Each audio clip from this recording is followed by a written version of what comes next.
আসসালামু আলাইকুম। আজ আমার একটা খুব খুশির দিন।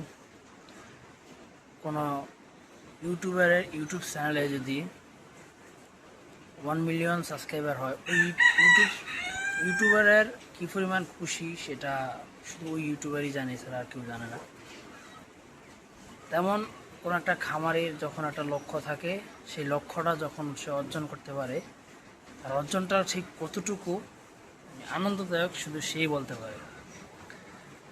আলহামদুলিল্লাহ, আমি আমার খামার দীর্ঘ 4 বছর পর আমি আলহামদুলিল্লাহ, আমার যে লক্ষ্যমাত্রা ছিল সেই লক্ষ্যমাত্রা হচ্ছে 100 কেজি প্রোডাকশন। আলহামদুলিল্লাহ, গতকালকে এবং আজকে আমার সে 100 কেজি প্রোডাকশন হয়েছে। এতে আমি খুবই খুবই খুশি। আলহামদুলিল্লাহ, আল্লাহ তাআলা আমার খামারের প্রত্যেকটা গরুকে খুবই সুস্থতা নামক নিয়ামত দান করুক। আল্লাহ তাআলার কাছে আমি দোয়া প্রার্থী। আপনারা সবাই দোয়া করবেন। আসসালামু আলাইকুম।